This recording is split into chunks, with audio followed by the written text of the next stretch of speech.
This is MC117. With me is ProjektZero. Hey guys. And this is our review of round 1 of the Vocalist Producer Competition, Volume 5.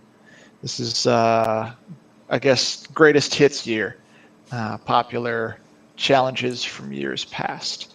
So, Matt, you want to talk a little bit about your background and what you're going to be looking for in these songs? Yeah, sure. I've been a producer in the nerdcore scene, honestly, since I think about 2005, and I've been fortunate enough to compete in, I think, every year up to this point in the VPC.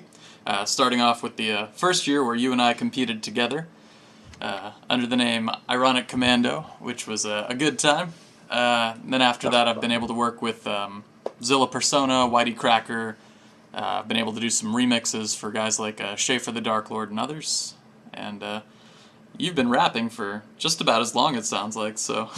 Yeah, just about. I was pretty green when we teamed up. I remember you found me because the only song that I ever did that got any kind of notoriety, Bulbasaur, had hit not too long before that. So that was from 2006. Crikey, that was a long time ago. So, but I've been writing music for long before that. I've been a lyricist for probably 20 years in various genres. I take my influences from a lot of places. So I actually, full confession, don't listen to a lot of hip-hop, nerdcore, or otherwise. It's not that I don't listen to any. It's just I have very broad musical taste and only so many hours in the day. So that's my background. I was in VPC1, of course, with you. I was in VPC2 with Johnny Nero Action Hero. Still a big fan of his. And then more recently, I was in VPC4 with Michael Birch, Flex Style, as the team Dystopia, where we got second place only because Adam, Celine, and Navi are better. That's the only reason. So, round 1 for VPC5 is about the hook. Task was to write a track with a great hook. You guys all read it. Couldn't be performed by the team vocalist. So, had to find either the producer had to do it or somebody who was not a member of another team. And this one was originally from VPC1. It was written by Klopf and Pop at the time. So, it's interesting now to see him competing at his own challenge. We'll see what we thought of it. But just to jump into it, PZ, could you talk a bit about what your criteria are going to be and how the scoring system is going to work? Yeah, so I think our goal was to sort of break this down similarly to a VPC team, where I would jump in and look at the instrumental and the mixing, and then have you sort of take more of a controlling, or look at the lyrics and the vocal element to it. So in terms specifically of what I'm looking for, I want to hear a good clean mix, want to hear what you do with the instrumentation. I don't want things to be too simple, but I want the track to be cohesive and sort of have an idea of what it wants to be, where it's going, and sort of have everything have a purpose for that. So I'm what just are the hallmarks of a clean mix? Yeah, so it's having your EQ spectrum, just the frequencies that are in the track shouldn't be competing with each other. So a good example here, and something that I've talked about on the Nerdcore Hip Hop Facebook group, is Mud in the Mix, and that's where you have your bass drum maybe conflicting with a male vocalist, with the low range, or the bass synths, or bass guitar. If you have too many of these elements in the low end, you're going to get this muddy, crowded feeling that's just going to kind of clog up the mix and make it very hard for vocal clarity. Yes, exactly. For a vocal-centric song, you want those vocals to ride on top. You want to be able to understand your lyrics. You don't want them to feel like they're competing for space with maybe some guitar or elements in your mix. You need everything to sort of have its own defined space and place in the mix. Yeah, particularly in hip-hop, where the voice is functionally the lead instrument. It takes the place of like a lead guitar or something. If you don't have room for that to shine, it kind of takes away from the entire, to me, the point of what hip hop is supposed to be, which is showing off a vocalist. For sure. So I'm going to be, as PZ mentioned, focusing more on the vocals. My criteria are going to be pretty basic. I'm looking for skill level, and this is not necessarily complexity, because a simple song can still show off a lot of skill. But this is how creatively do you use that instrument, your voice, in terms of tonality and inflection and diction, pronunciation, syllable bending. And then that flows into the second one, which is delivery. Did you make me feel something? Did I sense conviction from you? Did you write something that you believed in? And then the third one is going to be artistry. And so this has to do with the creativity of your subject matter. Is this a song that I've heard people write about a lot? If so, it better be really, really good, or some kind of new direction on it. And artistry is not the same thing as art. So to me, like, art involves a choice, a point of view that was expressed. And I don't think that these songs necessarily need to make an argument about whether or not they're art. I know Beaker has his opinions about things like cosplay, where you're sort of incorporating yourself into an existing idea. I don't necessarily see eye to eye with him on that. So I wouldn't say I would mark something down if I didn't feel like it was art, but I do want to see a sense of artistry, a sense of perspective coming to it, a sense that there was an idea that someone had beyond this is what people might like, or this is what I've heard other people do. I want to get a sense of a human being behind the lyrics. And I guess before we jump too far into the specifics on these tracks, we should probably mention what we're going to be doing across the space of our 5 reviews. I think we had a little bit of a incentive for some of the audience to kind of stick with us as we move through this. That is correct. As a reward to anybody who's willing to listen to us talk about all these songs, we're going to be reviewing each round. In each round, somewhere in our video review, we are going to give you a secret phrase. And at the end of posting our last video, we will have a Google form that we will create and post a link to. And if somebody can enter in all 5 of our secret phrases, they can win a $20 Amazon gift card as our way of saying thank you for listening to us pontificate pompously about the music that people worked so hard to create. All right, and with that, I think we can probably just jump straight in here. Yep. For the first track, I've got Solomon Grundy, so I'll go ahead and cue that up, and I'll let you start off with the vocals on that one.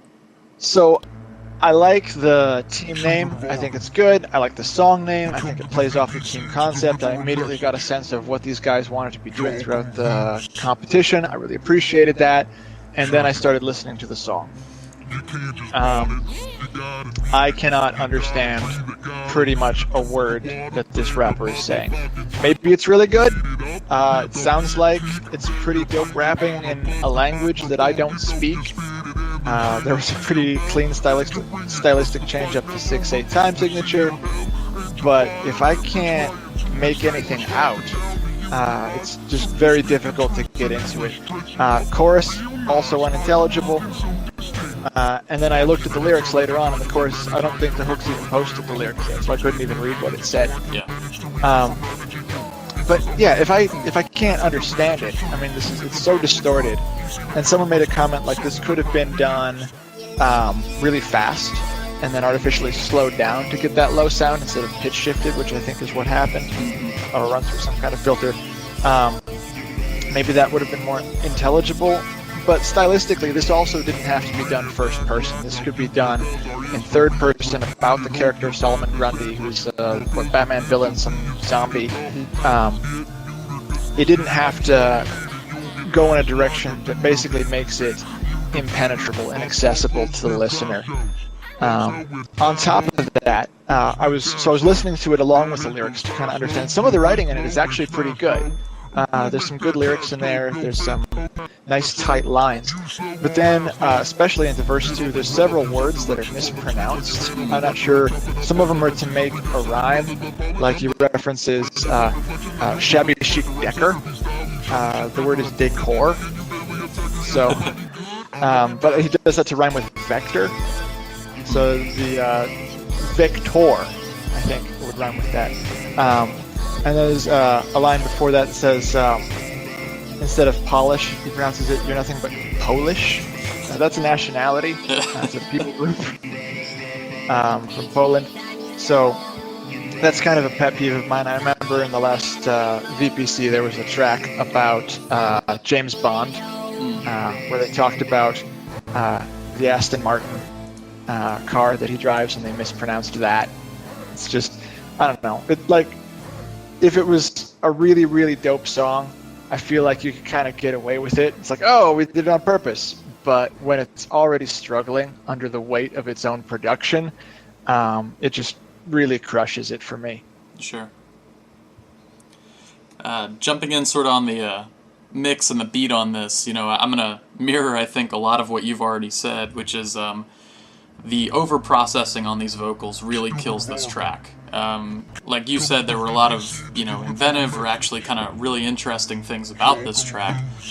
But I think when you process the vocals this much and use that much pitch shifting down, and again, we'll go back to the concept of a muddy mix. There's so much happening in the low end. You hear those booming kick drums, and you can hear them clashing so hard with those vocals, and I think that contributes a lot to the that lack of clarity that you were talking about. You can't have drums that big and booming with those pitch-shifted vocals and expect to be able to understand, you know, half of anything. I think that's half the problem.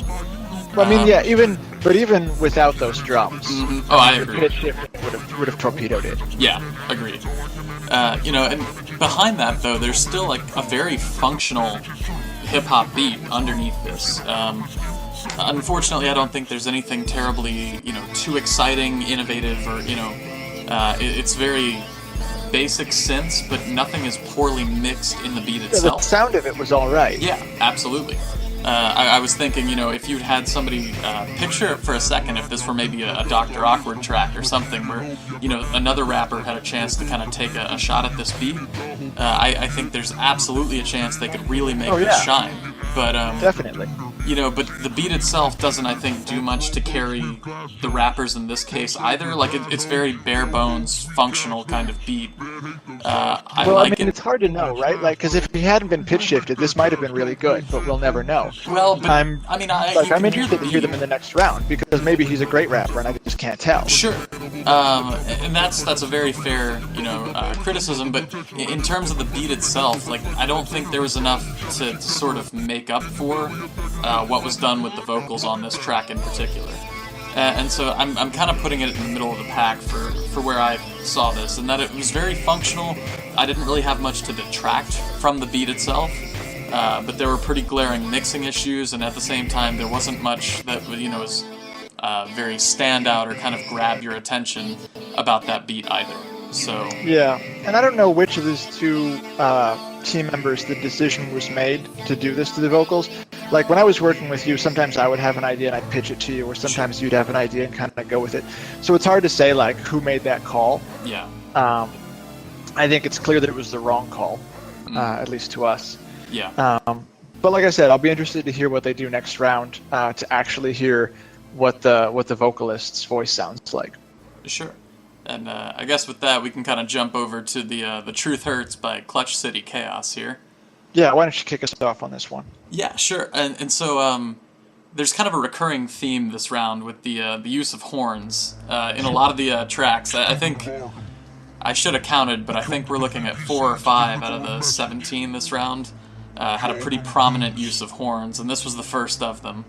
And I like that, but something that really kind of caught my ear and didn't let it go, there's a whistle, a synth whistle that comes in the chorus, like almost like tuning a radio dial, that kind of sound. And it comes in during that first chorus and never goes away for the rest of the song. It's under the verses from there on. It's also, there's a vocal interlude where the beat drops out and it's just them talking. You can still hear that synth whistle in the vocal interlude, and it drives me nuts. It's such a repetitive, quirk into the mix, and it just kind of, really kind of got in my ear and stayed there in a bad way. Outside of that, I think something that you and I will both have to touch on as we go forward is the use of the child vocals for the chorus in this track, which I thought was very smart and kind of catchy, to some degree. But I think there's kind of a fine line between catchy and kitschy, and you kind of run this line of just being a little too sappy, and I think it kind of hit that, mostly just because they repeated those lines too often, and they were very basic lines which worked with, having a child deliver them, but I'm not sure, for a 3-minute track, if there was kind of enough substance there to really have that be an effective hook. So, on that note, I think I'll toss it to you, because that's a great segue for you. Johnny Hackenslash is the vocalist for this team. He was on Oral Sex in VPC4 as the vocalist, and the track, I think I'm remembering, it was one of theirs, was Gosh Darn Mother Loving Awesome. You remember if that was one of theirs? I'm pretty to be honest, sure offhand, I can't. Let me check real quick, because I'm going to feel embarrassed if I'm wrong. Sure.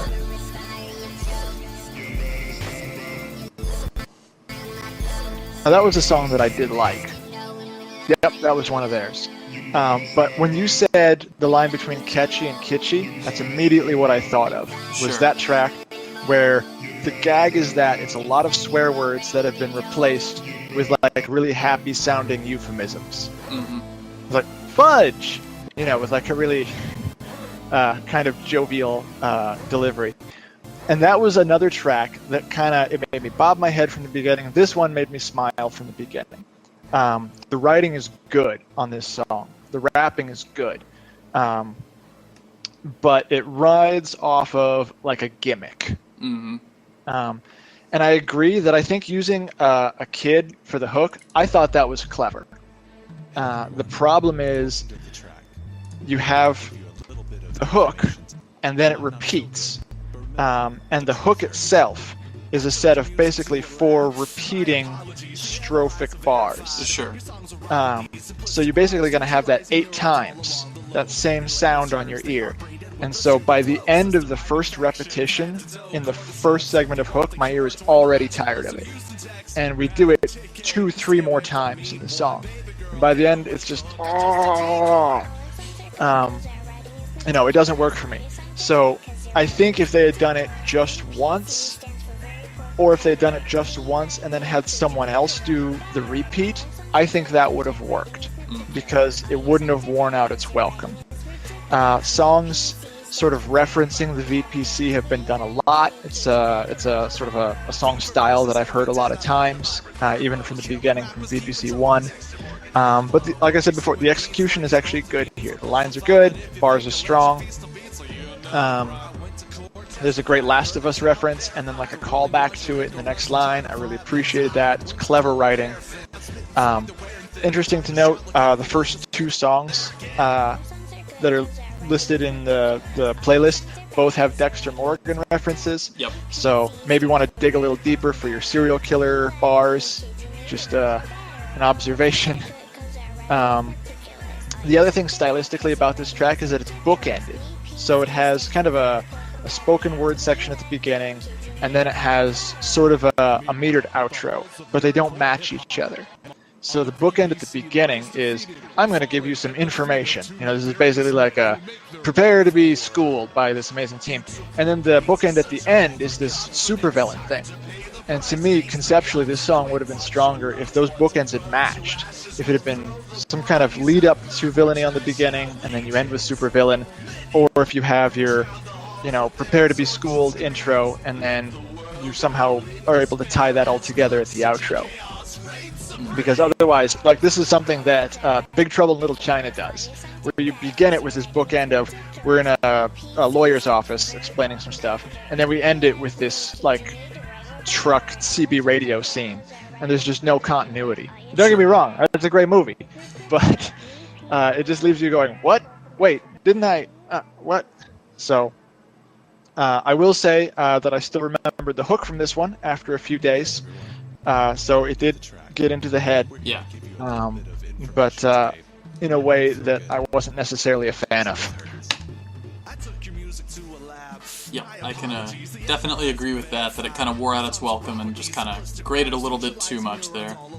And with that, I think we can go ahead and jump to DangerGrove's Neverhome, which, you know, I thought was actually one of the... I have it in my top 5 for this round, which we can kind of touch on a little bit more later.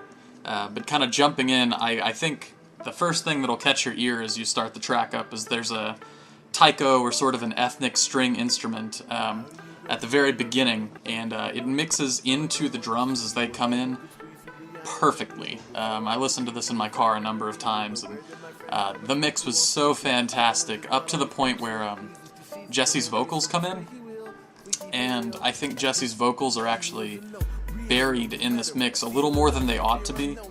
And I think I have an idea of what happened in that. Again, it's a coping mechanism to deal with some of the mud in the mix again. And the idea was to sort of turn Jesse's vocals down a notch to sort of mask some of it. And I could be just speculating here. No, but I made the same note that it was kind of hard to hear what he was saying. Sure, yeah. And so I really wished, especially when you hear the vocals on the chorus too, those are mixed perfectly on top of the mix. They're quite loud, very vocal-centric sort of mixing for the chorus. And Jesse's kind of has this subdued nature, which thematically I think works for the song, but I don't feel like it's intentional. I feel like it's more just a byproduct of probably a little bit of poor mixing on those vocals.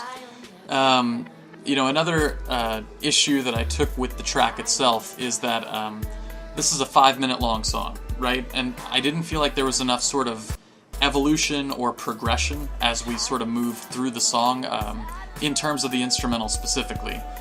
Jesse actually did a great job at writing sections for the song. That bridge, you know, with the Greyhound ticket, I thought was pretty genius, and I loved that sort of break for the end.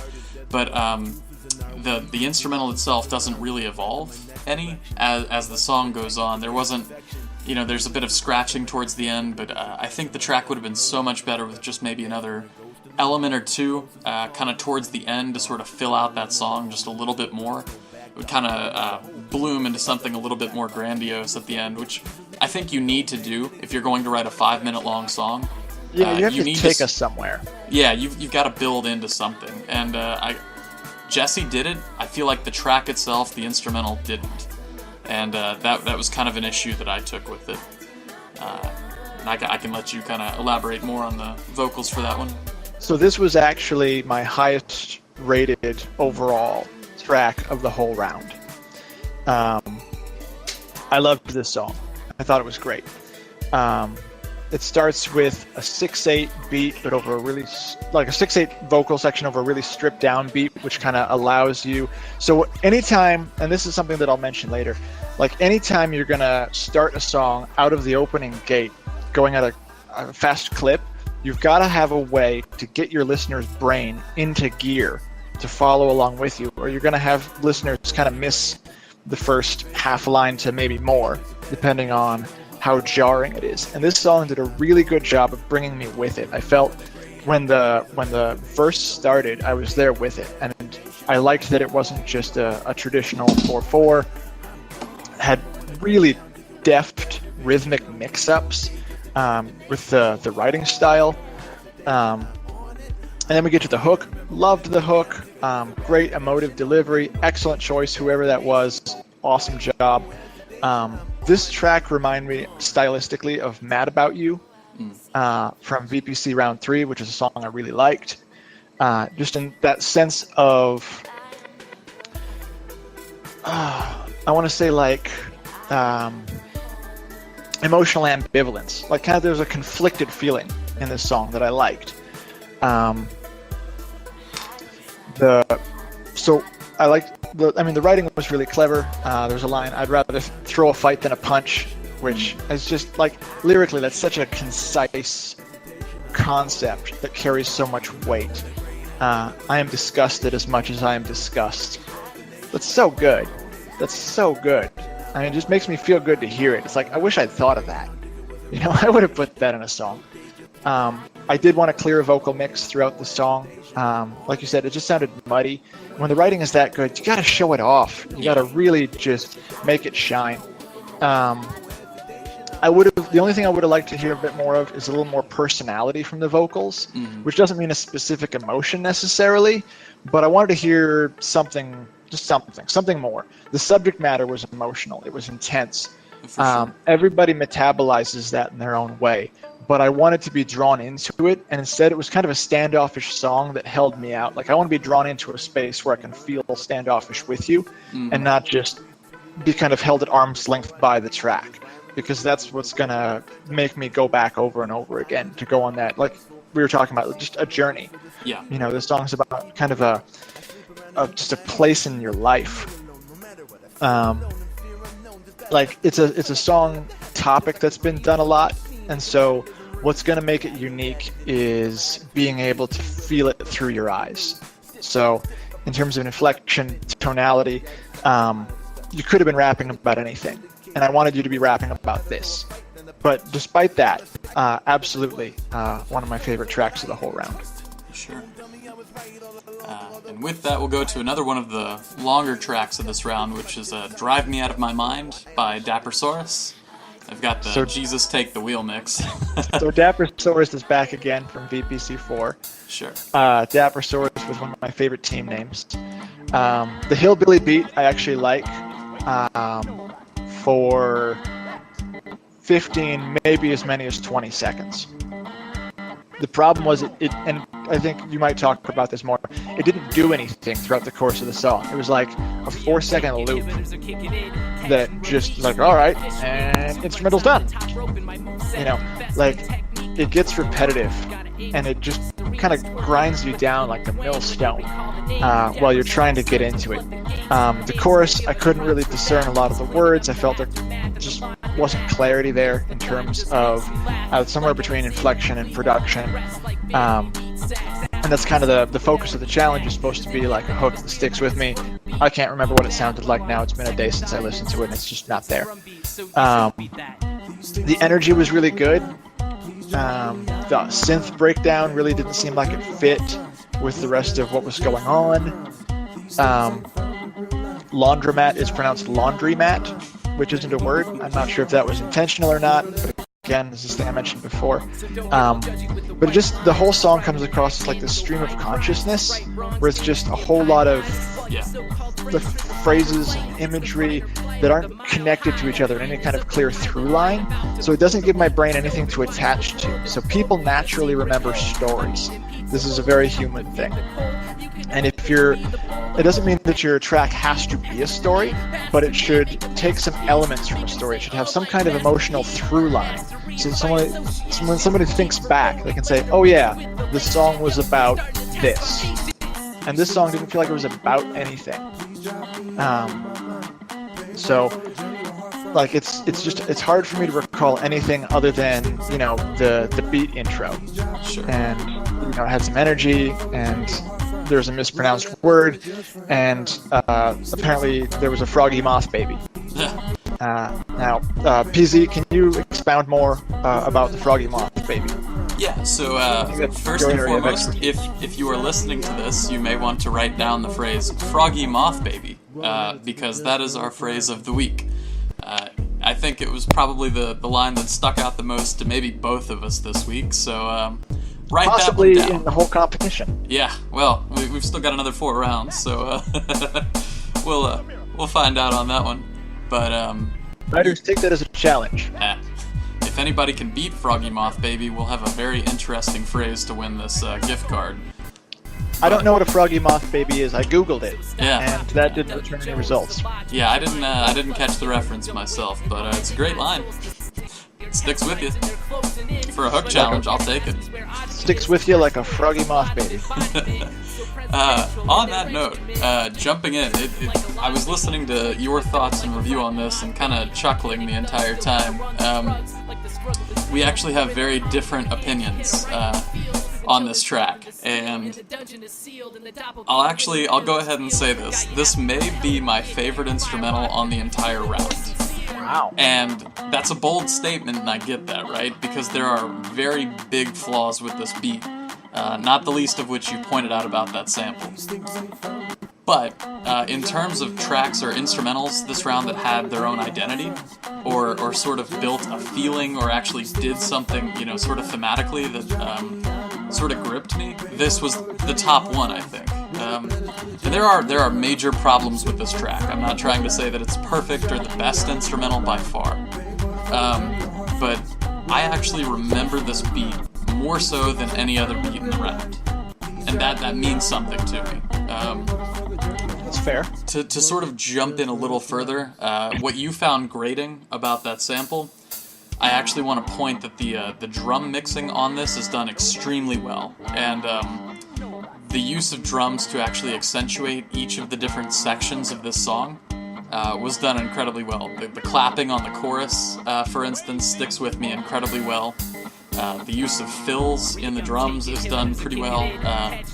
I feel like whoever programmed the drums on this is a drummer, or has had some experience as a drummer, and I could be totally wrong on that, but either way, the programming on the drums on this was actually excellently done to sort of build Producer on this transitions. was 2Ton21, I believe, whose work I have liked in the past. Yes.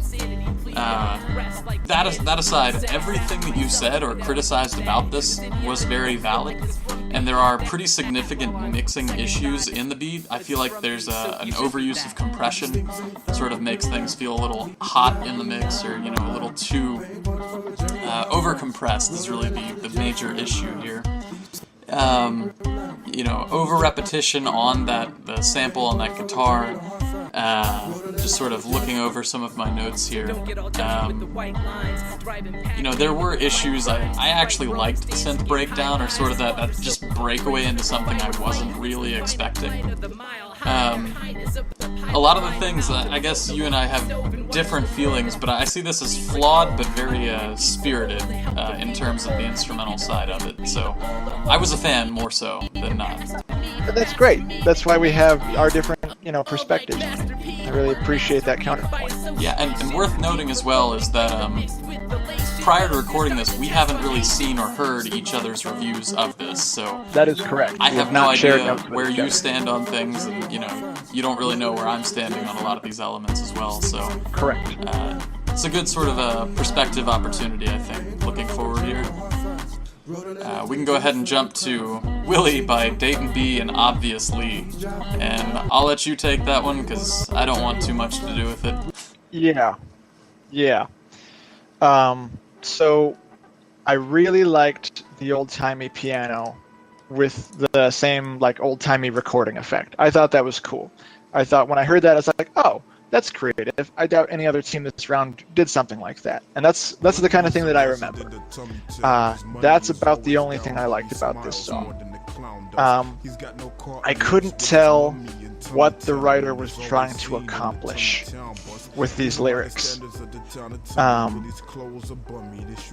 I feel like that's a fool's errand. Yeah. To sit on my soapbox for a minute, rhyming the word tummy will never sound cool. It's just one of those trapdoor words that will drop you onto a pit of spikes. I don't believe there's a way to do it. I don't think Kabuto could do it in a way that you hear it and you're like, yeah, groove to that. It's just not a cool word. And that was, I think, the primary rhyme. And then there's a switch up to Satchmo style in the chorus, which was somewhat inexplicable. This felt draining on the psyche. By the end of this, my ears wanted to commit seppuku. I went through to listen to it again, reading the lyrics, and I was very relieved to see that the lyrics were not posted. So I skipped the second listen through. Yeah. Well, it's funny too that the first positive that you pointed out too, I think we had the exact same thought. You know, I wanted to give props to that piano sample so much, and then I had a moment where I wrote down, sampling an intricate piano piece doesn't make a good beat, and it doesn't go anywhere. Like, if you've noticed, like, it just kind of meanders there.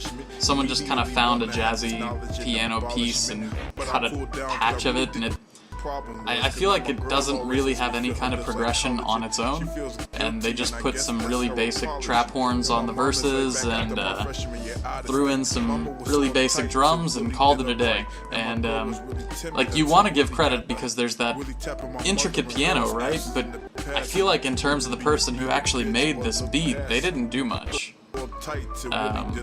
Like, I feel like this is probably one of the easier beats to do. It's just a simple piano sample, some basic drums, and a trap horn. So I had to kind of note that I wasn't terribly impressed. I did like the concept, you know, I mean, I guess we're rapping about Willy's, you know, but the idea of this soulful jazz piano, for what they're doing as a concept, has value, I think, as this parody, but it just was very poorly executed. I think that there was probably a way to do it. Oh yeah, and this wasn't it. This wasn't it. Yeah, so this one scores really low with me, and yeah. I feel like you'll share the sentiment. Yeah, and we'll see what they bring in later rounds. I'm always ready to be surprised. Sure, so. Same here. We can jump into the next one, but I'll start on a tangent. This is All Broken by Moans and D.Bane. And this is a Taylor Swift sample. Like, this is such a Taylor Swift song. Is it actually a Taylor Swift sample? I'm not 100% sure, but I heard somebody say, like, Natalie Imbruglia, which I would believe. I could hear it, but I can hear that, we are never, ever, ever getting back together. Sure, like, yeah. That is the song. This was radio ready, 100% pop. Oh, yeah. And I liked it way more than I felt like I should. Yeah. And it's because, like, you feel like it was sampled 100%, and it was just basically a Taylor Swift song that, you know, they threw a mix around, but this, especially after what I said with the last one about how you can't just take an intricate piano sample and make a good beat out of it, this one takes a pop song, does the exact same techniques, and makes it work, because it sticks to that identity and just sort of this song knows what it wants to be. Yep, exactly.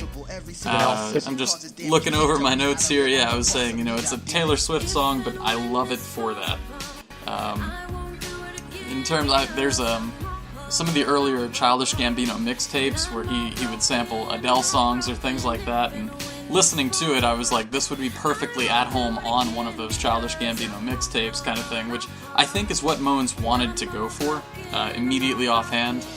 I will point to something that'll be a good transition into your domain of things, which is, as much as I love this chorus, and, you know, how chorus-driven and chorus-centric this song and the mix were, I really wish they had the vocalist record this chorus with maybe 4 different styles or intonations, or, you know, adding different harmonies, just shaking it up, because the amount of times that chorus was repeated, it wore thin and didn't do enough. And it didn't even have to change lyrically, but the delivery on it got way too stagnant, too quickly for me to really enjoy this.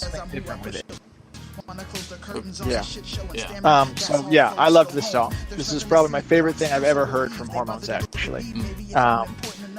You got the pop guitar loop, you got the strong hook with the great female vocalist, lots of time-tested choices going on here. Writing was good. I felt like some of the rhymes felt rushed. If you rush through a lyric, like if you rush through a line, it'll make your rhyme feel forced, even if it's not. So that would be one of my points of encouragement, is to just do a few more takes in terms of vocal pacing, to make it not seem like you're racing through a line. So like to step back like you did a second ago. So my goal as a writer a lot of the time, and not all the time, like there's a lot of different approaches, but I want to make it feel to my audience like my line rhymed by accident. Like it was just something that I was saying that just happened to rhyme. And that doesn't mean like stream of consciousness. You still want to have a flow and hit beats, have rhythms that change. But if I feel like you've like reversed a sentence to make a rhyme, it just always sounds awkward. This song didn't do that, but if you feel like you have to kind of rush and go over by a few syllables to get to your rhyme, it feels like the writing could have been cleaner in a couple places. And I don't think that was the case, because I said the writing in this was really good, but the way that it was done made it feel almost like the writing wasn't as good as it was. So, like sad dad raps, I love that line. Yeah. Whoa. That is absolutely the perfect name for a genre that I'm probably, unfortunately, part of. This song, if you read the lyrics that are posted, they are different than the lyrics in the song as they were recorded. And I believe this is a great example of editing improving a song. So like at the end of one of the verses, the lyrics read "Another day in the paradise that is ennui." That's not something that people say. That's just not. It doesn't sound normal. What he actually recorded was "Another day in paradise." Jeez, that is so much better. Yeah. It's a simpler line, but it's something that people say. You've heard people say that. And so it delivers so much stronger than trying to get the fancier word in there because the last syllable happens to rhyme. There's nobody who's so good of a writer that they don't need an editing pass. That's another belief of mine. So this is a great example of that. I think other writers should look at stuff like this and learn from it. There was a great line, trying to be the hero, Peter Petrelli or Peter Parker, benched myself, I wasn't playing well enough to be the starter. Like, that's so good. Yeah. You know, it really, like, crystallizes the kind of self-deprecation and struggle that's going on here. This song, I don't know, it delivered on all levels for me. I loved it. And I did remember the hook after a couple of days. So even though by the end it had probably been played a couple more times, at least I remembered it. Okay. Yeah, I'm actually in the same boat there. That'll bring us to I'm broke, I guess, with LexicOhm. Lex and I'm broke. So let me ask you, did you listen to Lex's EP? I believe I heard a few singles or YouTube videos that she posted. Yeah, there was like a 3-song EP that she released. And it was probably, from a lyricist's perspective, it's like the best thing I've liked in the last probably 9 months. Alright, yeah, I remember being impressed, but she kind of really was a blip on the radar and then dropped off really quickly, and I hadn't seen or heard much from her since. So she was going by Lex, and now she's Lex the LexicOhm artist, which is, I think, cute in terms of verbal games. And Oh My, who I've liked for a long time. So I had high expectations for this. The beat was a little overpowering. It reminded me of Ugly Duckling, which is an outfit, I think they're from Portland, but they just do a lot of like kind of fun, playful stuff. If you think of like the songs that One Up and Oh My were doing for VPC4, kind of in that genre, just, you know, playful songs. And I think, you know, I really appreciate playful songs. I don't think all rap has to be serious or hard or whatever. You know, like, I think there's room for all kinds of emotional expression within the genre, and I liked it. The style was fun. The rhymes were a little on the simplistic side, especially in the first verse, but the story was really clear. I knew exactly what she was talking about. Basement Show from VPC2 is another song. Yes. Remind me of. Love that one. This could have been close to the same chorus, I think. They were very definitely. similar. And like I said, you know, it was paint by numbers conceptually. There's been a lot of tracks about I don't have any money. But verse 2, I think, is where this one really hit its stride. Lex is such a good storyteller. I do have to bust chops a little bit. Like the "No, it's not snowing" line, like that was weak. That was in there because it happened to rhyme with "How's it going."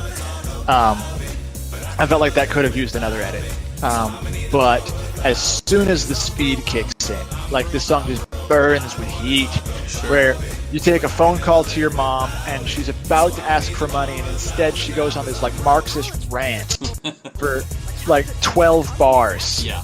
It's really, really good. And then right at the end, you wrap it back around, it's like, oh, can I have some money? Like, that was awesome. I loved that. I want to segue off of that too, because there's something I have in my review that fits more in your domain for this, which is in terms of giving, progression, or you mentioned telling a story, but I call it directionality. Her voice is so good at, you know how you'll raise a pitch or sort of do that inflection as you're talking and sort of building up, and it builds tension or sort of establishes sort of the ups or the downs throughout the song. And I gave props to the Dappersaurus song because the drums sort of did that. They established where we were in the song, right? I want to point out that Lex's voice, or her delivery in this, is so good at establishing sort of where we're at in this song that it carries this entire track, in my opinion. This is using the voice as an instrument. Yes. And yeah, I wanted to sort of pop that out to you because, one, I had to give props to her delivery because it was so good. I had to mention it in my write-up on the instrumental. But speaking of, once again, we're at another one of the tracks with horns. One of my favorite motifs in this round here, because there really were 4 of them. It was a good funky track. I sort of liked the bass and drum groove on this. Is probably one of the strongest of those tracks that has the horn backing on it. I also 17 horns are in. Yeah, I know. Horns have been in. They're one of the classic of like any good hip hop instrumental. You can make it better with horns, but they did a great job with the horns and the Rhodes keys on this one. Which I thought was fantastic. It was a great use of instrumental programming on this track. One of my favorites, actually. And also really good work with the backing vocals and the harmonies are tracked really, really on point on this one. I felt like it was a little over doubled in a lot of places. You think? There were like whole long sections where the vocals were all doubled, and it seemed like too much to me. Sure, I felt that a lot of it was really clean, so, it might just be a difference of opinion. Super clean. Yeah. But to me, like, doubled vocals, they should serve a purpose. Sure. They should, emphasizing a line or a word or an idea and emotion. And I feel like if you're just going to continually do it, it takes away from the punch of when you do it. Yeah. And just sort of one of my other takeaways, outside of that stylistically, this was one of the better or possibly best mixed tracks of the round. In terms of just clean and having things sort of spaced and a well-developed soundscape. Yeah, there's a lot of room for Lex to do stuff. Yeah. Like if you kind of corner a vocalist in, when they get outside that, you restrict their ability to use that instrument. Which is really noteworthy. This was a great example of a track where she had room to play. Yeah, and just think of how many elements are in this mix too. For you to be able to say that is impressive in its own right. The fact that she is the focus when there's so much else going on, I really have to sort of give credit as this being one of the better mixes in the round. Very excited about this team. Yeah, I'm excited to see what they've got next. And speaking of next, we have Meltin. Oh, the segue. Yeah, that was clever, huh? We got Meltin by Jollimus and Yugen. So this is probably my favorite Jollimus song ever. Do you remember the movie Jersey Girl by Kevin Smith? Yeah. Is that one that ever... Okay. So, Kevin Smith said in interviews that movie was not for critics. I feel that way about Jollimus's music. Like, it's not for me. It's for somebody, and I know that people appreciate it, and I respect that. It's like some forms of dance, where it's like, there's talent that went into it, and someone worked hard, and it's not for me. So, that said, I actually liked this song. Made me laugh. Had a concept, stuck to it. I appreciated that. The lyrics were Jollimus, which is kind of like... How can I describe Jollimus's lyrics? They're like one step up complexity-wise from Young Muscle, aka Young Stroke.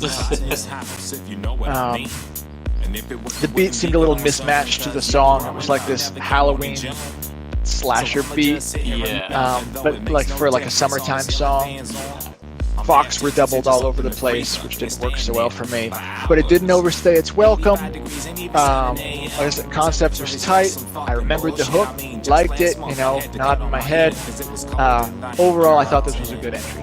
We're gonna disagree. I've heard what you said, and I'm like, that is a very artistic way of putting. What I wrote down was really disparaging. I'm looking at it now, and I feel bad about myself as a person.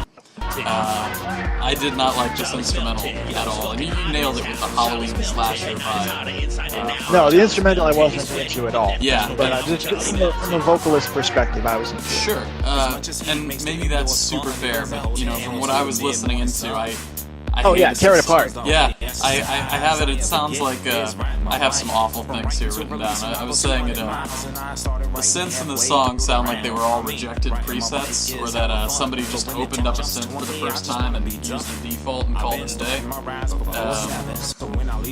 The drum programming was very four to the floor, my first beat kind of mix. Samples were thrown in pretty poorly. There wasn't much that I could really compliment in this. The use of the samples even clashed with Jolly's vocals, and even Jolly's backing vocals clashed with Jolly's main vocals, so, I had pretty much nothing to compliment on this beat, and I feel like a bad person, but that's about where I stand on this one. But we'll wash that taste out by going up to Mushroom Cloud. Mushroom Cloud. Now this is, I didn't know who this was at first. Yeah. Until I heard the actual vocals kick, because they had somebody else on the intro. Mm-hmm. I didn't know exactly what was going on for like the first minute. It starts with this tone at the beginning, which I really, really hate. I don't know if it's impossible to do it well. For me, probably it's impossible. I don't like songs that start with tones. Something that I heard once from a friend of mine who went to Berkeley is like these people were putting together EPs, like, projects for graduation. And one of the concepts that they had is like if your song has a long intro, there's like an increasing chance that whoever's listening to it is just going to skip it or turn it off or change the radio station. So the longer your intro is, kind of the more interesting it has to be. Like, it doesn't have to be good, but it has to be interesting. Sure. It has to give me a reason to continue to pay attention. And the intro to this, I didn't feel did that. Once that stopped and Lex started rapping, it was fire. He was one of my favorite vocalists. He hits so hard emotionally. Like, he can do kind of reserved, he can do laid back, he can do I'm going to hurt you. Like, his voice is so flexible. Oh, P.S. also has a secret great pop singer voice. Yeah. Also a great producer and writer. So what I'm trying to say is that I hate him. Yeah. But yeah, like you mentioned this before, this is almost a 5-minute song. Yeah. But for me, the song delivered. Delivered on that commitment. I will pause there because I have a line in my notes that matches that perfectly. I said, this track is nearly 5 minutes long, but it feels like it could be 3 because there's enough complexity and depth to it to keep the listener engaged without overwhelming. I felt like the whole first minute could have been cut and I would have lost nothing. Sure. I could have gone straight into it. Yeah. And I think I probably would have liked it better. Yeah. By the time it got to the end, I wasn't tired of it. Really enjoyed it. I want to point out rhyming blow with now. Yeah. It's a lyrical choice. Lost opportunity, I feel, could have referenced the Splow, brought to you by Latka Vodka. Maybe just me. There's a lot of great lyrical moments. I like the line, everyone knows where this handbasket's headed. That was just cute. Yeah. I like it. There's just good line after good line. Listen to Lex to learn intensity. He commits 100% to everything that he performs. And that commitment doesn't necessarily have to mean like huge energy, like energy at 100. That's not necessarily commitment. Commitment is like just believing, living in that space. And he does that. I'm jealous of it. but that energy, it draws you in. It makes you feel something vicariously, and that's what makes the song last longer than one play, one round for me. If you think back to like the songs that you liked from previous competitions or from artists that you just like in general, it had something that was able to draw you in, and this song has that. Yeah. I do want to push you or sort of get your thoughts on one thing, which is for a hook round, how did you feel about sort of the staying power or memorability of the hook on this one? Because that was Didn't sort remember of it. Yeah, I agree. I wrote, did I remember the hook after a day or two? No. Nope. And so that's one of the weak points of the song. But you know, Lex's vocals, I agree with you. You know, point on about sort of the depth and variability that he's got there, and the intensity on that delivery for sure. As for the beat too, this will go back to the concept of the voice being an instrument. This is vocal-centric mixing to the extreme. The beat is actually, I had to listen to this several times to sort of even parse it out. It's a very good sort of trap hip-hop beat. Love what they did with the horns, the drums actually. You can feel there's a lot of power, that rumble that's sort of in those drums. Everything is mixed quite cleanly. But the problem is that Lex's vocals and all the vocals actually in this track are so far on top of the beat that they are pretty much the exclusive focus. The beat is almost sort of an afterthought, or it's very subdued. It's a very aggressive beat, I will say. But in terms of the mix, sort of the volume difference between the two, the vocals sit dominantly on top of that beat. Yeah, I mean, like, ideally something that you want when you're mixing is you want it to sound like the vocalist was in the same room as the instruments. Particularly, I'll even sort of expand on that. You want them to sound like they were in the same room as the drums. And everything else can kind of go wherever, like, you could make the synths or everything pretty subdued and have them still be very effective. The bass can even, as a matter of preference, be, you know, fairly subdued or very upfront as well. But you need them to sound like they're riding on those drums. It's so critical, especially in hip-hop, for what they were trying to do. And I feel like it's an issue that the drums were so far down in the mix on this. So in terms of things, that was sort of where I docked points, but I enjoyed the complexity. The mix was done very cleanly. I had to sort of... I've listened to it, you know, several times throughout the last week. I liked it. It's just, I feel like there were some sort of volume ratio issues going on that detracted from missed the opportunity. Yeah. So, moving on, let's talk about PovertyMan and Made Up Producer. Oop, I've got actually one different. I've got Penzel Washington and Danny DeBeato. Okay. I have them in a different order, so it's possible it's been moved around. But yeah, you're right. Let's talk about Penzel Washington and Danny DeBeato. Reserve. Okay, in terms of that one, this was a really smooth beat, but again, it's a very basic sample with the drums, and I think it's 4 bars that loops for 3 minutes and 10 seconds.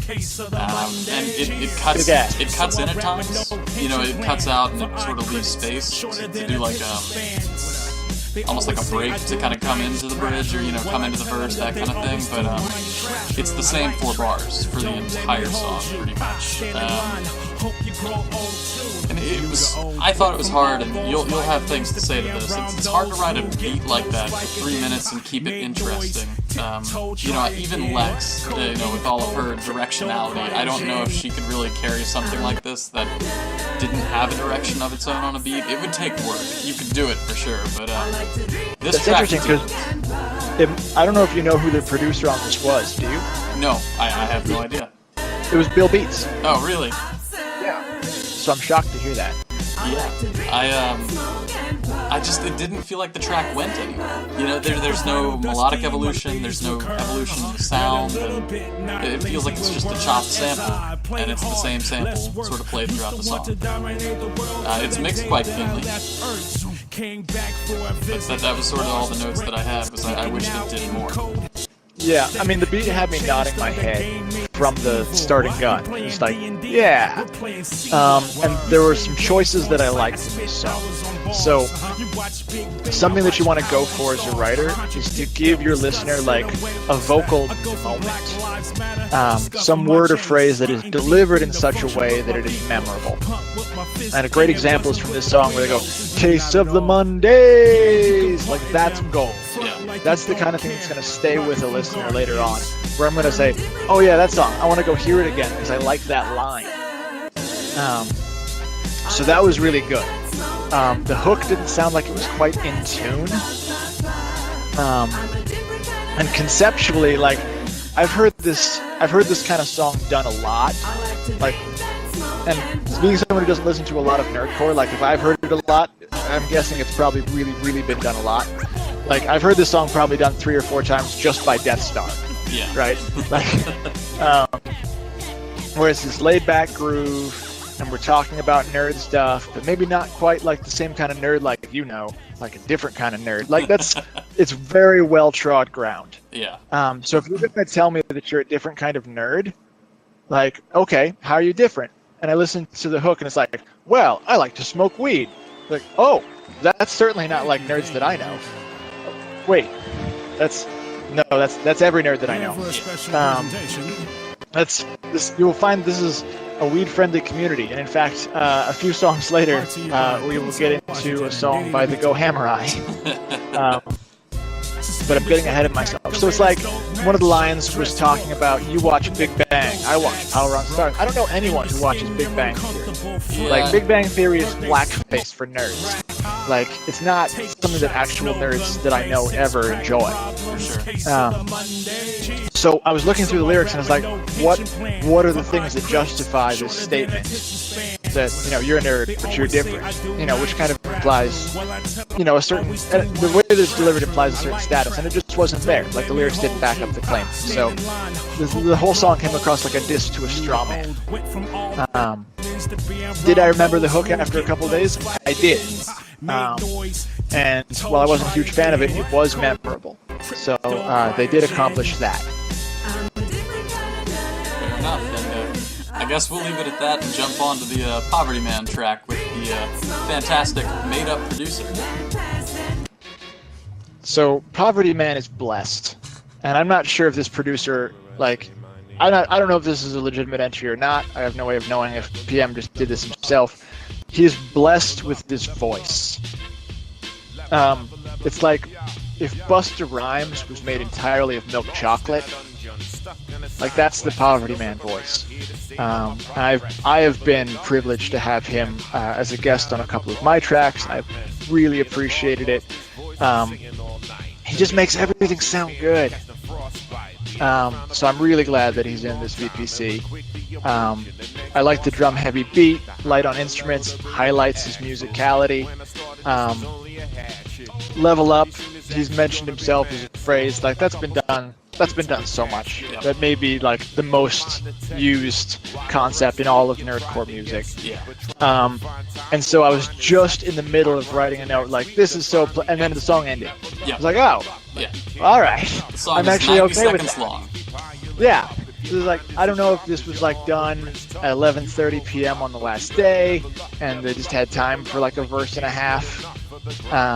But it worked for me. Even if like that was the reason, it worked. I liked it.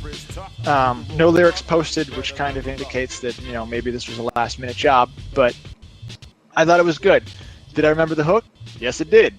Very simple. So I thought that this was all right. Yeah, I said if it's a made-up producer, should I give it a made-up score? It was kind of where I came in on that one. I wasn't sure how seriously to take this track, I've got to say. You know, again, to touch on it, 90-second long track. Fairly repetitive horn sample. Another one of the tracks with horns on it. And then a very straightforward drum, what probably was a drum loop or just very simple drum programming throughout the entire thing. Again, over-repetition is one of the big killers for me, and it's very hard to even argue that something can be overly repetitive in a 90-second song. So I guess we can just call it mercifully short at that point. But there's nothing that I found engaging terribly. It was a head-nodding groove, And then Yeah, like it wasn't great, it just wasn't bad. yeah, I don't have many pros or cons, but it didn't feel like much effort was put into doing this track, and I didn't. No, I agree with you there. Yeah, I didn't want to reward that either, so I judged this one pretty harshly. Yeah, skill level was rated very low for me. But it was fun. It was a fun song. Yeah, and I'll tangent a little bit in saying that if you're producing, it's not difficult to make a head-nodding groove, but keeping someone's attention, and sort of building and developing on that is what I think separates good producers from very mediocre ones, and there was nothing in this track that sort of did that differentiation for me. Well, I don't know if this team will be back in round 2. Maybe because it just occurred to me like maybe PovertyMan's producer bailed on him and he kind of had to put things together by himself. Who knows? Sure. It's hard to know the exact story. Yeah. But hopefully, if made-up producer is a real producer playing against type, Yeah. that's the shocking M. Night Shyamalan twist to this team. That would be fantastic, by the way. Just in terms of, like, someone's entry name for the VPC, I would love for Made Up Producer to be a real person. That would be great. But yeah, hopefully they're able to take that and incorporate it into their subsequent efforts. Sure. Do you want to intro the next one? I think I've got On the Rise. Yes, this is Pretty, Good. On the Rise. I think it's the only team name where the punctuation is important. Yep. So it's left, I think, as an exercise to the listener to determine which is which of the team. In terms of like producers whose work I can recognize, it is a short list. Klopp is on that list. He has a certain aesthetic, a certain obsessive attention to some details that makes his work very recognizable. And then combined with that, you have Shubs, who has one of the most distinctive voices in all of nerdcore. So this is one where, like, even if I hadn't known who it was, I would know who it was. And as a caveat, I'm friends with both of these people. Like both of them personally, they're wonderful human beings. This song comes really hard. Like, it just comes hard. And it comes hard in a soft way. I think it's the best way that I can say it. Sure. Like, it's really mellow, straight up Fresh Prince summertime groove, but the precision of it is like weapons grade. This is a song that's been very carefully crafted to like attack you with smoothness. So I think conceptually it's a little on the nose. Like, it's a song about gentrification, and then they specifically call it out in the hook. I don't think that was really necessary. I felt like you could have explored lyrically different there. But there's a lot of good lines in it. Shubs has a great, like, kind of almost like conversational style voice. She talks about the lack of melanin is rather odd. I thought that was funny. Pretty basic rhymes. It left me wanting a little more complexity. Maybe some more multis. I wasn't sure about the summertime in the hook being directly lifted from Fresh Prince. I feel like there's probably a way to make a tribute to that without necessarily just completely reusing it wholesale. But the concept is strong, not too well trod in my opinion, easy to remember. Oh yeah, someone could ask me, a year from now, what was that song in VPC5 about gentrification? Like, oh, that was, Klopp and Shubs round 1. So that's what you want. The hook stayed with me, more or less. And the vibe really reinforces the concept. This is probably my favorite tracks, one of my favorite tracks that I've heard from Shubzilla. I thought it was very strong. Yeah. And to sort of jump in on a lot of what you said about Cloth and Pop, there were 3 songs, I think, that really stood out to me where you could tell the producer had put in just a buttload of work to really make their track have depth and complexity and sort of shine put onto it. And those 3 tracks, this is the last of the 3. I'm Broke, where Oh My, I think, put in a ton of work on having those the grooves and depth with that one. Again, I called out the programming there. It was fantastic. The second was the Pencil Automatons with Lex. And even in spite of sort of some of the volume issues on that track, you can tell that Sean had a lot of depth and layers in that beat, and this here is the third of those three. And I think these were the three best beats, or sort of the ones that had the most work put into them, sort of specifically for the competition. Sean Solo, I just gotta say, is a great producer. Oh yeah. Like, ELN Solo Act, I thought was way underrated last year. Yeah.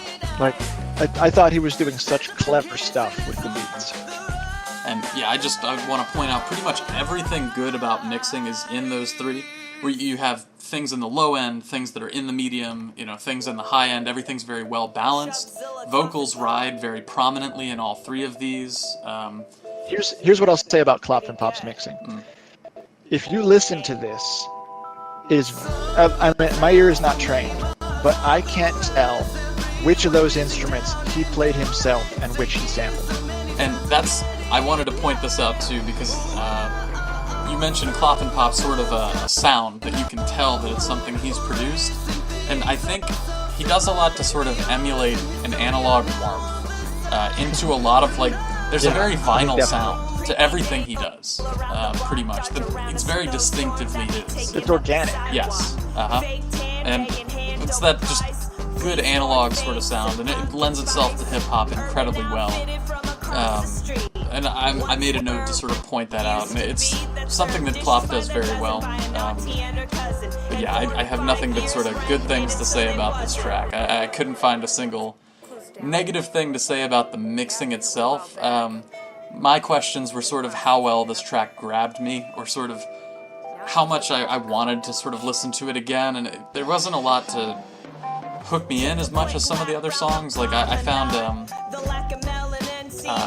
a lot of people sort of gave a lot of praise to this hook, but there were points where I found this track to be a little low energy, or that sort of laid-back, summery groove. I'd agree with that. At times, I think it worked against it as much as it worked for it, so that's just maybe more of a personal if you want to preference. compare it to the song that kind of stylistically was a tribute to, right, Summertime. Yeah. It's a song that maintains a certain energy level throughout. Like, it's building towards, like, an arc of a day.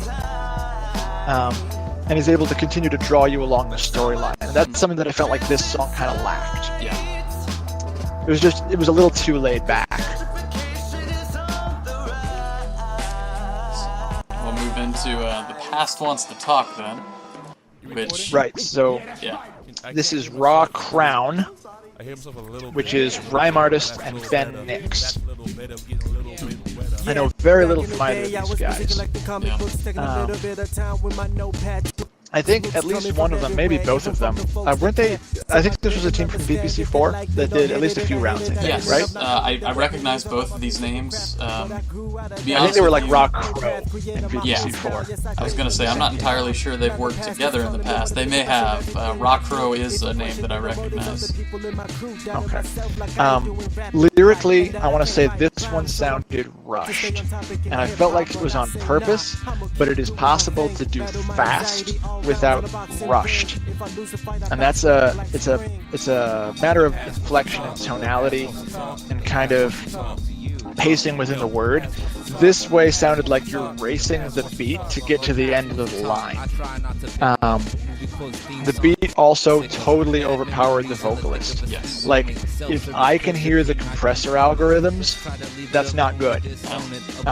Because my ear is garbage at production. I'll sneak in one of the lines from my review really quick. This is the poster child for muddy drums, or muddy low end that I have. So before I mentioned like a song kind of prepping a listener for what to expect, this song jumps straight into really fast lyrics, and it just doesn't give your brain a chance to get into gear. That combined with, the rapper doesn't sound like he's really in the same state as the rest of the track. There's parts where like the beat drop out very briefly, but the line isn't one really worth highlighting. Like, it's not a power line or anything. It's not like a punch. It's just highlighting a random word. Just a lot of decisions I didn't understand in this song. And then you have the hook, which is just "The Past Wants to Talk" repeated over and over again, kind of like a Modest Mouse song. There weren't any lyrics posted. It sounded like there might have been different rappers in some of the different verses. So, like stylistically, I could almost hear it being influenced by Jurassic 5. So I felt like there were some interesting attempts, but they just didn't deliver for me. Sure. Yeah, I could see that, and I kind of have a few points that I made throughout. Again, this is the poster child for a muddy low-end mix. But there's this vibe in the instrumental that I thought was pretty good, but it's sparse and doesn't really go anywhere or do anything. You mentioned the beat sort of drops out at times, but it doesn't feel like it contributes to anything. And then they did this attempt where they did this, I guess, a crowd-based or sort of a chanting chorus with past ones to talk, and those felt mixed horribly. It was disorganized, it was kind of all over the place. Incoherent was a word that I used to sort of describe this song a lot in my thoughts. There were a lot of mixing issues on the vocals. They felt mixed at a lot of different volumes. It was kind of jarring almost, sort of how much difference was in some of these vocal mixes on this track. And again, like you were saying, I actually had overuse of compression was one of the big sins on this track. Yeah, I found it distracting. Like, I was trying to hear the lyrics, and it just, like, the volume, relative volumes just kept changing in a way that just made it very hard to focus on what was going on. Yeah. So, just takeaways I had were it just felt a little incoherent, it didn't want to go anywhere, and the mix was just a little too all over the place, but I think that one sums it up for me, which brings us into Regret Inc. No! Yeah. Good segue. Thank you. I workshopped that one a lot. There we go. So this is Cliff B as a vocalist and the Pauper as producer. This one reminded me of Public Enemy a bit. Really? I got Beastie Boys. Yeah. It's kind of got that same, I don't know, I would almost call it like a New York sound. Sure. The rhymes felt a bit forced. Like there's multis in it, but they sounded a little bit awkward. I found the chorus sort of annoying by the second time. Yeah. But it is the kind of thing that I can envision a crowd shouting along to, like at a live show. Have heard a lot of songs about this subject, kind of rapper trying to make it, it's hard, haters, follow your dreams, but maybe that was BS, and the system is broken, kind of a little extra level commentary, systemic stuff there. Like, if I want to think about songs in each of the, because there's a few categories there, right? Like there's the rapper trying to make it genre, there's the it's hard and there's haters genre, there's the system is broken genre, and then there's like people tell you things that aren't true genre. Like there's a lot of concepts in this stew. Like if you want to, like, so system is broken. A great example of that, Tunnel Vision, the last track off of Let Them Eat Chaos by Kate Tempest. That is such a powerful song. Like, if you're going to talk about how the system's broken, like, I don't know. Like, this didn't make me feel anything. It's like, the system is broken, and I'm just listening going, alright. Like, if the only thing that you can say is, like, the system is broken, and I'm mad. Like, I don't know. Like, Rage Against the Machine was doing that 20 plus years ago. So, like, if I didn't feel like it elevated the concepts anywhere. Sure. Like there's a part where like green was a rhyme that was used twice, and both times it referred to money. Conceptually, it wasn't even altered between those two. Verse 2 I thought was better than verse 1. There's a good line in there. They say this square is soft, living in a fantasy. That's what I want through the whole song. Play with it. But I did remember the hook. Overall, I thought it was kind of middle of the road. Yeah. I'll give you a line that I had on my review here, which is, the track has its heart in the right place, but I feel like it falls short of where it wants to be.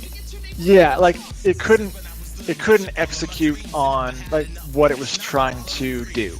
Yes. And, part of that, I think, was in sort of that the theme didn't really stick to, it didn't execute on any of the themes that you sort of wanted to see it go on, at least to the level you wanted it to go to.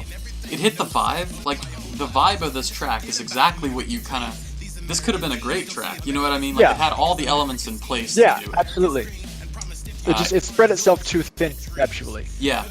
And, you know, even the drums and the bass were actually well done. I just wished it was a little louder in the mix. And there were so many good things that were done in this track, but the execution was just a little bit off. And then there's the one little nitpick that I really had to go in on, which is the use of sirens and hip-hop instrumentals will always be a detractor to me, especially when it's prominent like that.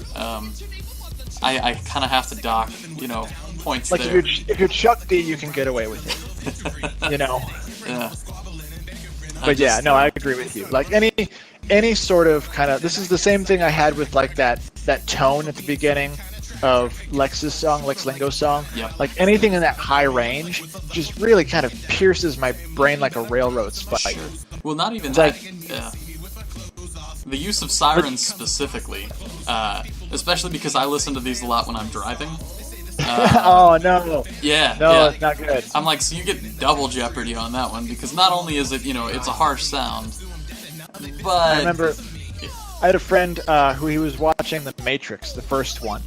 And there's that scene where Neo is kind of being grilled by Agent Smith, and they hold him down and they melt his mouth and they put a gross bug in his belly button, and suddenly he wakes up to the sound of his alarm buzzing really loud in terms of the audio mix. And my friend owned that alarm clock Oh no. and woke up to it every day, and he almost had like a Vietnam flashback in the theater. Ah! Just pop Triggered. out of your seat kind of thing, yeah. Yeah, so that's what that made me think. It was like, yeah, if you want to make a song that people can listen to while driving, maybe Siren's not the strongest choice. Yeah, You could try and sample like a tire exploding, sure. or you know, sample the sound of a serial killer in the back seat. Or even just something that's obviously not police sirens. Like, you just, yeah. Anyway, that one gets me. No, I I'll think jump that's in really to choose a fair. weapon, because I don't want to harp on it too much, you know? Swa is back. Rafe Yeah. and Schmizat. Yeah, What do you got? My notes on this were actually pretty quick and to the point, and they weren't very positive, but I'll just call it straight what it is. I said it was a repetitive and sparse instrumentation. The drums in the mix felt really subdued. They felt like they really lacked a lot of punch or energy. The drums didn't sit high enough in the mix, and you know, your snare felt tinny. It didn't really. There was no energy in that snare. It felt very just paper, you know, slapping paper. The kick drum felt the same. It just kind of felt like it had been neutered. And in terms of the rest of the track, there was kind of a lack of melodic progression. It didn't really build up or kind of go anywhere for me. Low energy was kind of my big critique on the instrumental side. Not even, you know, anything to do with Rafe's vocals, but just the mix itself felt really sort of low energy. That didn't have any kind of emotional response, or you know, any sort of response at all to this one, actually. That was Yeah, it for me. this one I would classify into the aggressive hip hop genre, which kind of like I wish wasn't a genre. Like the best example of aggressive, particularly in nerdcore, aggressive hip hop would be like Kicked Ones Part 2 by Kabuto and Schaefer the Dark Lord. Sure. Yeah. Right? It's just a song about being aggressive. But it's been done a lot. After this song was over, I couldn't remember like anything about it.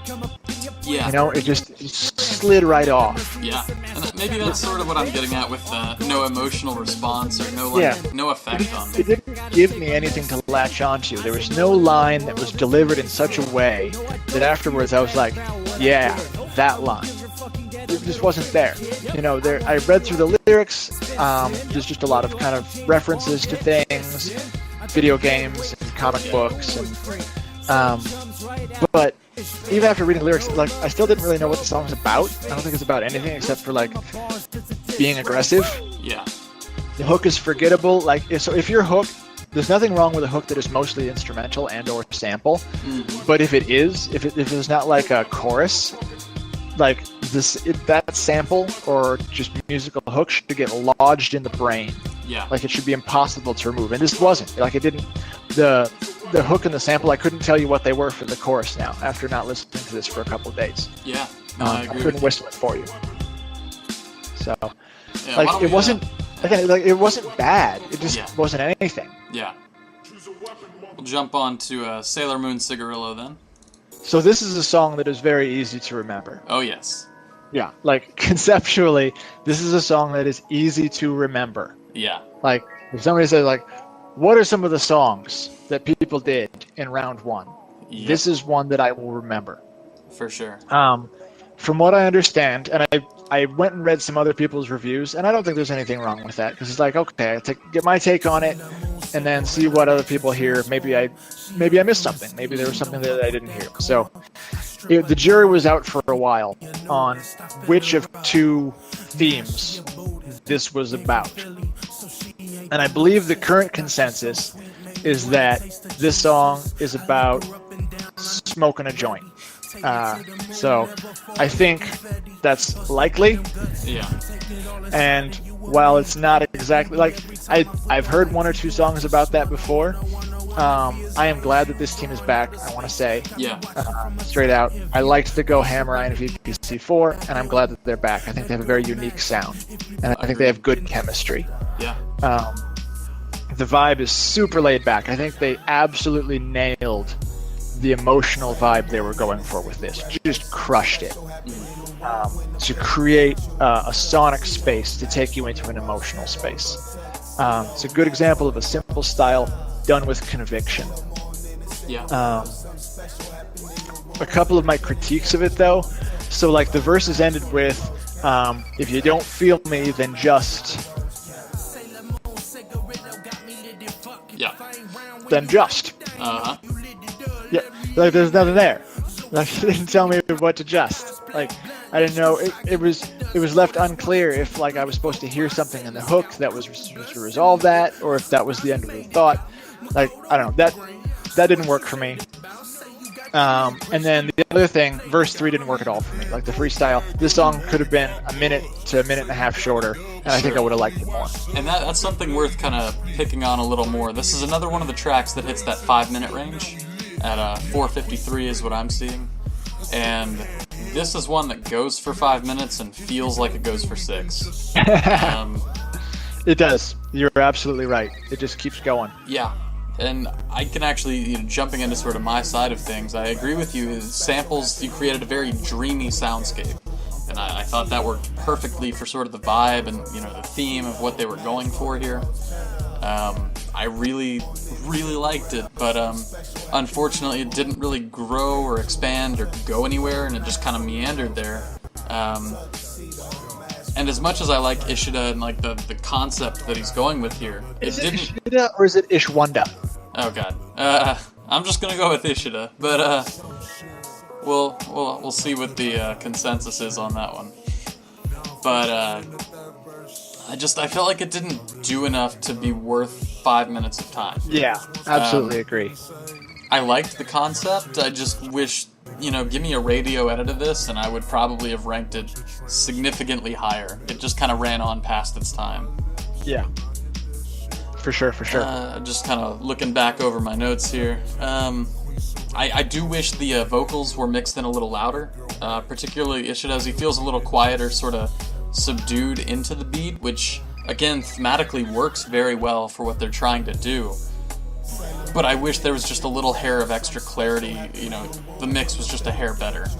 That's fair. Again, too, with the vocalists on this, there's a difference in volume between what you have in the chorus versus what you have in the verse. I'm nodding like I agree with what I have no idea. Yeah. I can't hear. Well, I'm just pretending to be like, oh yeah. Fair enough. Yeah, I've been jamming to these tracks like all week in my car. I've had them on my headphones at work. Like, I like to sort of dig into the small details, and this is a track that has a great concept and executes it well, but then just kind of overstays its welcome. Yeah. That's about as much as I could boil it down. But yeah, glad this team is back. Solid entry. Yeah, no, I totally agree, and I would love to sort of hear more from him as we go further. We should fly to the end, though. Oh. Eh? Oh. Oh, I think I've been showed up in my Segway game. We'll have a competition for worst segue by the end of this, man. I'll jump in on this one. Yeah, go for it. I've got it as it was a quirky beat. We had this really sort of interesting soundscape, but sort of the same issues as the last one had. It didn't go anywhere. It didn't really feel like it did anything with its time.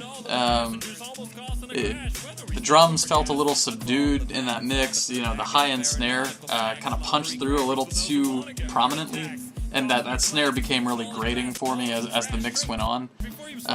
If Sailor Moon Cigarillo is a 5-minute track that felt like 6, this is a 3-minute track that felt like 5.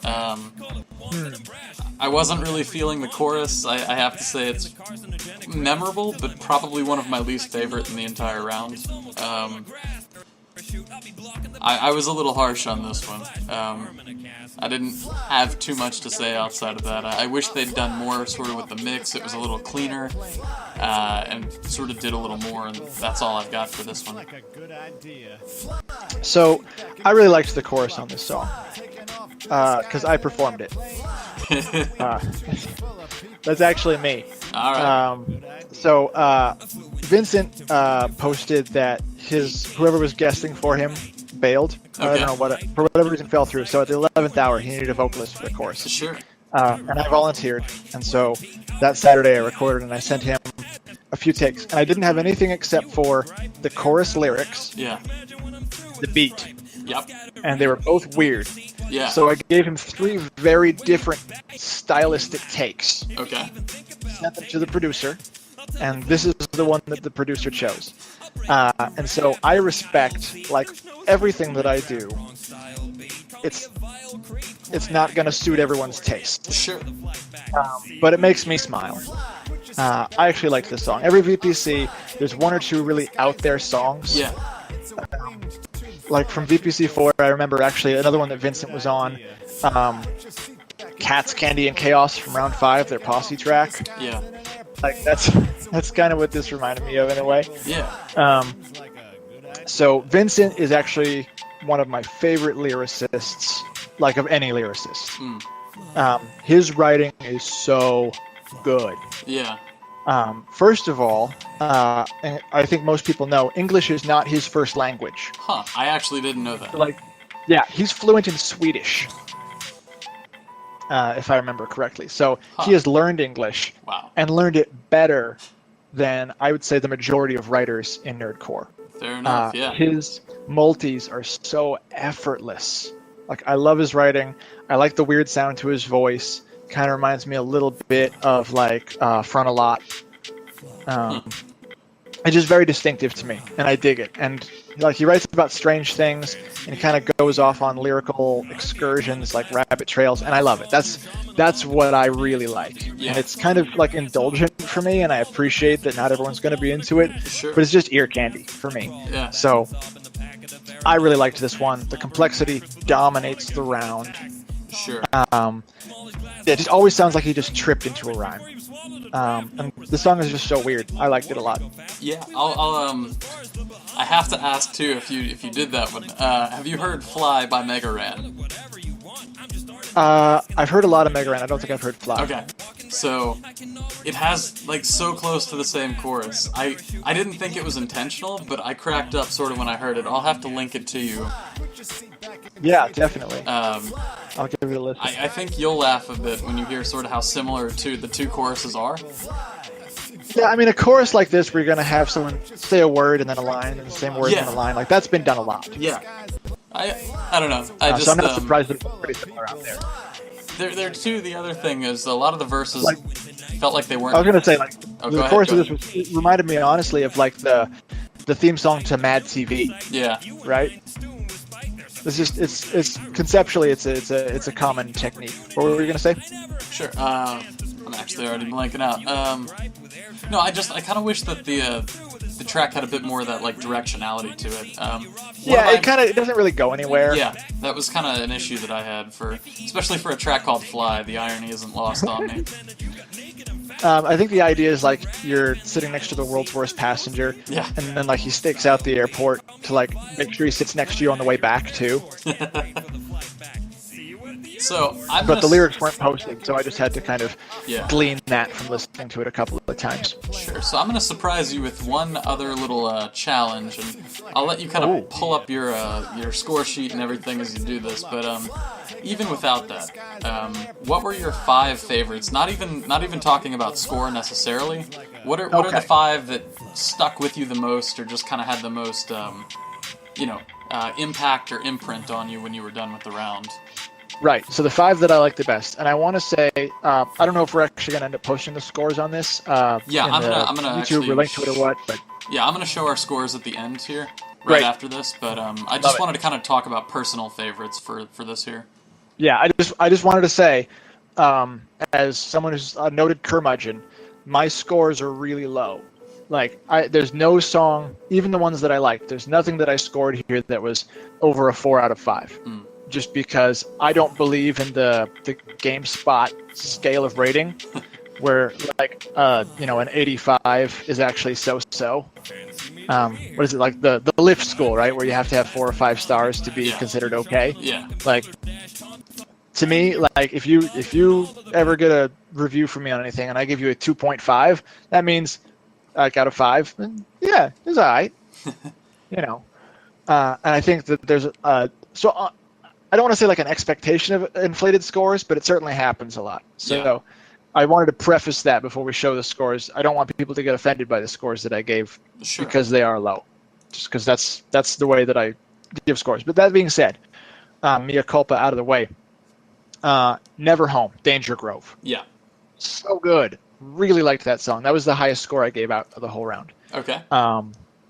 Thought it was great. It was great. It was good conceptually. It delivered on like the hook was great, front to back. Loved it. Mushroom Cloud, Penzel Automatons, really strong entry. Yeah. So that'd be number 2. And these are not in any particular order. No, these are just sort of honorable mentions or. Yeah. I really liked Fly. Okay, fair enough. I appreciate that it's not for everybody. I liked it. I liked, let's see, what else did I have in there? I'm Broke, LexicOhm. Yeah. That was just a fun song. Made me laugh. Lyrically, it gave my brain something to chew on. Like, there's a lot of range expressed in it that I liked. And I think from a production standpoint, I would say more than lyrically, I liked On the Rise. Okay. It was a place that felt good to be. Yeah. As for mine, I had Never Home was also one of my, I think I actually had that as my favorite for the round in general. I do want to say honorable mention to All Broken. Yeah. The Taylor Swift. Absolutely, I do want to mention that. That's my top 6. Totally a Taylor Swift song too. I had Never Home at number 1, and I was saying it. I didn't rank it as highly, but Drive Me Out of My Mind was actually my number 2 for this round. There's something about those drums and that sample that I actually just genuinely enjoy. That's your Fly, right? Yeah, I've got my Fly, you've got your there we go. Drive Me Out of My Mind. That's okay. The rest of that were actually pretty close. I had Mushroom Cloud, All Broken, and I'm Broke to top me out. So I kind of cracked up. I think most people are pretty much on the same page with Never Home, I'm Broke, and Mushroom Cloud being pretty much in the top 3, or top 5, I should say. I haven't seen the rankings yet. I haven't gone and voted on them actually. Yeah, to be honest with you, I haven't read a lot of reviews yet. So I find that the songs that really resonate with me, they're not commonly ones that other people necessarily attach themselves to. Yeah. So it's always interesting to see where it lines up and where it doesn't. Yeah, and it'll be But fun. I think that I do want to say, like, there's a lot of strong teams in this VPC, and I don't think at all that there's a clear favorite right now. Oh, I totally agree. I think that's exciting. Yeah. Another thing, kind of following that point, I'm excited to see sort of how much variability there is within the scores. Like, I think it'll be a very close race this year. There are a lot of really great teams. So not even just that there isn't a clear favorite, but even, the middle of the pack is much more competitive than it has been. There's a lot of really good stuff going on, so I'm excited to see where it goes. And on that note... Yeah, and then we have Challenge 2 coming up. Yeah, that was that'll just be fun. posted. I don't know if you saw that one. I actually haven't taken the moment to read it over, so we'll wait until the review. I'm actually just looking to be surprised. I'll wait until they drop and listen to them then. It's the joys of not competing this year. I don't have to care. So here's what I challenge you to do. Okay. Since you have not read what the Round 2 challenge is, I don't want you to read it. Oh, gosh. I want you to listen to Round 2 songs blind and try and reverse engineer what the challenge was. All right, we'll do that then, and I'll give it my best shot at the start of the next one. But right on. To finish this out, I think what I'm going to do is I'm going to put the tab with our scores up on the screen here so that they can kind of see it. And I'll also post it, and we're also going to post a link to the VPC in, I guess, the comments. I'm probably going to post this up on YouTube after this. So we'll sort of post out some of the links and resources, let people go check it out if they want to, and I'll be happy to sort of show our scores, which I'm going to do right now. That's the last of my wine. Oh boy, it's a good time for it. Yep. Let me shrink This my has head been good. down here. I appreciate getting together with you and being all judgmental. Yeah, it was fun. We got to drop some very pretentious criticism on them, so I'll call it a good Our work day. here is done. Alrighty, I'm going to cut it here and let people take a look and see where we stood, so Peace. I'll catch you around, man.